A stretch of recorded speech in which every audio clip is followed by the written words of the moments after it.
Good day, everyone. I am Maria Fekila, together with my partner, Don Liz Marie Osejo. So, our topic is all about grinding metals. And here are the objectives. First is to be able to know the different grinders for grinding metals. Second, to be able to know the types of metals that comes from grinding. And last, to know what are the safety precautions, the do's and don'ts in grinding a metal. So, here is the motivation. What is grinding metals? So, when you hear the word grinding metals, what word that comes in your mind? So, to answer that, let's proceed to the next.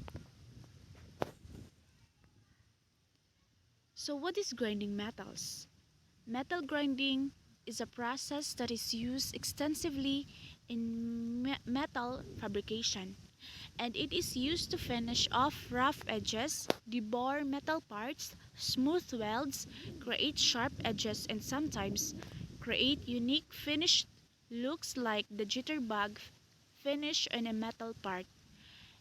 And it is also a process used to smoothen and finish metal parts, most often used for finishing edges, deburring, smoothing welding joints, creating a sharp edge, and for certain custom edge finishes.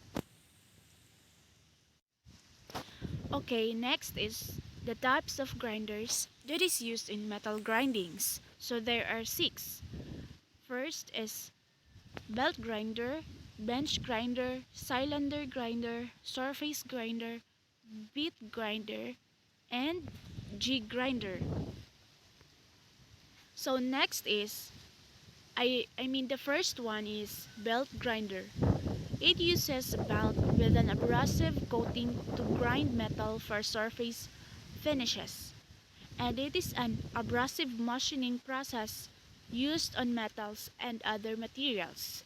So um, this is the definition of belt grinder.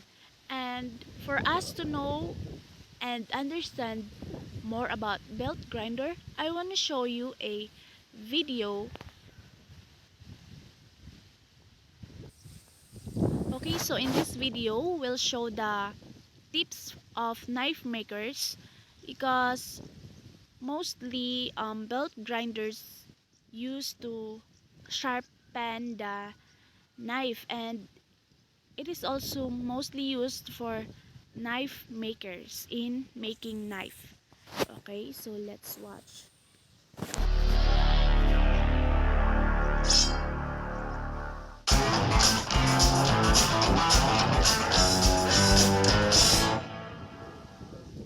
Welcome to my knife maker belt grinder buyer's guide. Now, let me just say this right from the get-go. I'm not going to tell you what kind of belt grinder to buy. This isn't a Consumer Reports type evaluation where I'm going to show you a whole bunch of different belt grinders and say these are the features of this one. No, my objective here is to give you a sense of the features that are found on grinders generally, the various types of grinders out there, and give you the tools for evaluating and making a decision about buying one on your own. You know, I haven't tried every kind of grinder ever made, and I for sure don't own them all. So I'm going to use the grinder that I use day in and day out as kind of a reference to give you a sense of what's out there. But it's just a reference point. It's an excellent grinder, but it's not the be-all and end-all. It's just a starting point for you to do your own evaluation. So today I'm going to focus on 2x72-inch grinders because that's what most knife makers use. Perfect world, every belt grinder is going to cost, $2 and have infinite functionality. But we don't live in a perfect world, so in reality, there's a general correlation between how much you spend and what you get. Let me start by talking about function. The prime use of belt grinders is to grind steel. A belt grinder needs to be robust enough to grind bevels and to grind the general outlines of knives, hopefully without going through millions of belts, and hopefully in a reasonably short period of time. Secondarily, of course, they're used to grind handles, wood, pins, pretty much every other material in the shop. As I said, I'll be using my Bader B3 here as a reference, but every grinder is not built exactly the same. Quick terminology point. Manufacturers generally refer to these machines as sanders rather than grinders. Abrasives industry professionals use the term grinder for devices which use abrasive wheels rather than belts. Okay, whatever. Knife makers call this a belt grinder. You call it what you want. The first thing to note is that grinders are typically referred to by the size of the belts that they use. As I said before, the most common knife making grinders use 2x72 belts. Now, Okay, so that is for belt grinder application. So next, let's proceed to bench grinder.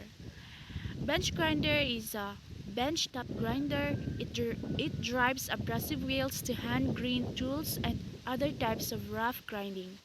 Okay, so I want to show you a video for bench grinder application. Okay, so please watch this video for bench grinder.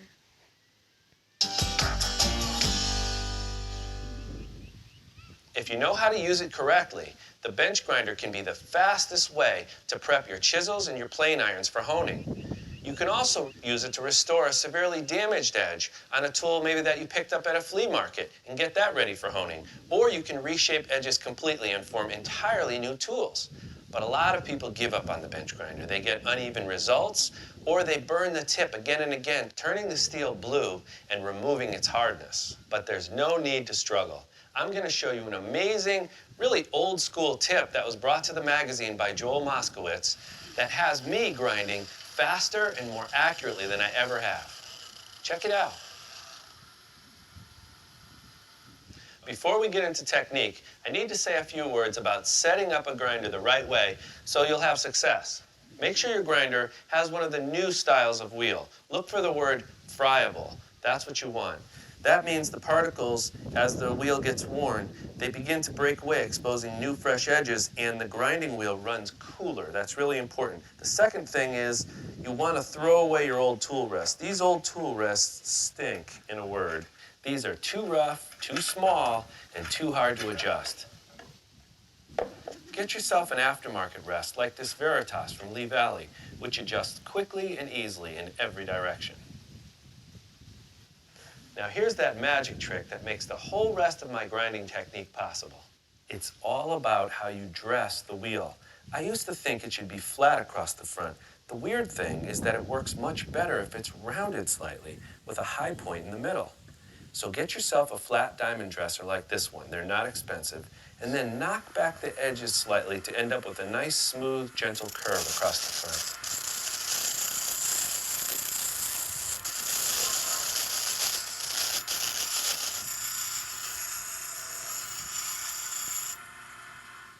Okay, now the grinder is ready to go. So here's the most common way you're going to use it. This is the point when you've done a lot of honing and rehoning the edge, and those polished areas are now too big to touch up efficiently on your fine stones. It's time to regrind the entire edge. But first we have to readjust the angle of this tool rest. So if you're already happy with the angle your chisel is ground at, you can just match that by laying the chisel on the rest, adjusting it slightly, and getting down low and taking a look. You want the wheel to hit the bevel about halfway along its length. What you can do is slide it up to the wheel when you think you're close and rub it back and forth, and then flip it over and take a look at the scratch pattern. It should be somewhere near the center of the bevel. Here's how easy it is. Lay the tool on the rest and slide it up toward the wheel. When it starts to grind, use your backhand as a depth stop against the back of the rest and just start moving the tool side to side, letting the high point on the wheel sweep smoothly across the edge for even results. Flip the blade now to make sure the wheel is hitting the bevel somewhere near the middle.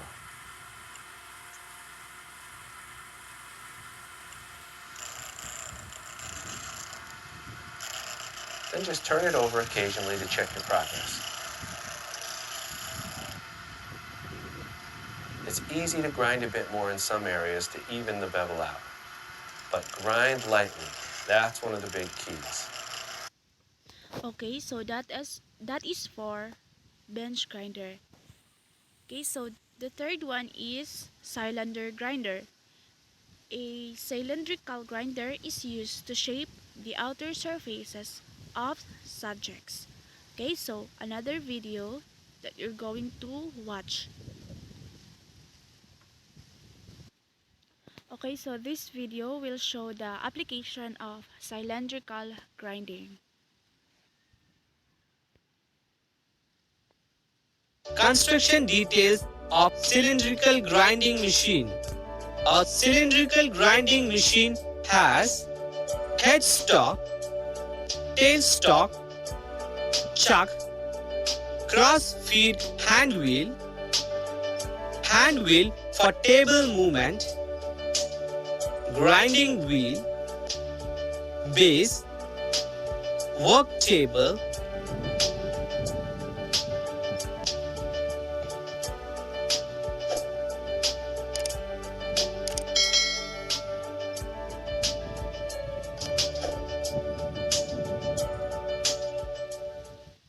working of cylindrical grinding machine. In cylindrical grinder, the workpiece is rotated above its axis between two centers. Cross-feed hand wheel are used to set the depth of cut. By the high-speed rotation of grinding wheel and workpiece, the grinding wheel ground the work surface and produces a smooth surface. The workpiece can be fed longitudinally by the table feed hand wheel. The grinding wheel ground the work surface and produces the smooth surface.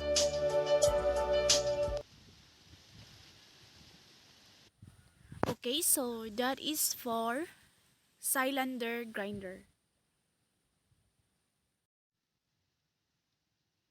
Okay, so let's proceed to the different types of metal particles from grinding. Metal particles or metal dust can be classified based on their size and two. So there are four.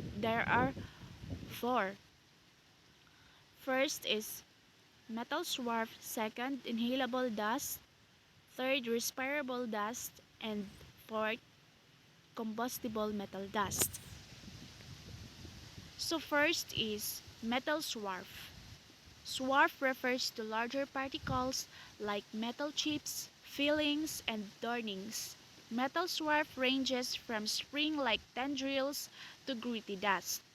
The main thing to bear in mind while handling swarf is the sharp edges, which can lead to injuries. Okay, so the shown picture is a metal swarf. Next is inhalable dust. At the smaller end of the metal swarf spectrum lies inhalable metal dust. This is made up of particles that are 100 microns to 30 microns in size. For reference, human hair ranges from 17 microns to 180 microns. As you can see, these particles are fairly big and can be quite irritating if they get in the eyes, nose, or throat. Okay, so next is the grinding safety do's and don'ts, because this is the important part of this report, the safety do's and don'ts. Here are simple but important safety precautions you can find in the form of do's and don'ts that will help prevent workplace injuries while grinding jobs. Okay, so inspect the grinding wheel for validity and replace it if any visible defects such as cracks. Ensure the use of electrically certified grinding machines. Make sure the rotation of wheel is downwards against the job. Use only a wheel that is compatible with its speed as stated by the manufacturers on the grinding machine. And make sure that the wheel speed mark on the wheel is equal to or greater than the maximum speed of the grinder. Make sure the workpiece is secured in place after any adjustment. And before starting the grinding work with the new grinding wheel, run the machine for 1 minute freely. Electrically isolate the grinder for mounting or replacing the grinding wheel. And make sure a machine will not run when unattended by checking the dead man's switch. And make sure the face of the grinding wheel is in contact with the workpiece surface when using the vertical grinder. And make sure that the grinding face of the grinding wheel is at an angle between 5 and 15 degrees from the grinding surface when using a right angle grinder. And discard the abrasive wheel when the shelf life has expired. And run a wet wheel without load to dry before turning it off. And make sure that the wheel guard is securely in place. Ensure the wheel guard opening is opposite to the body. And always perform a function test after each wheel replacement. And remove all combustible materials near the work area to avoid the risk of fire.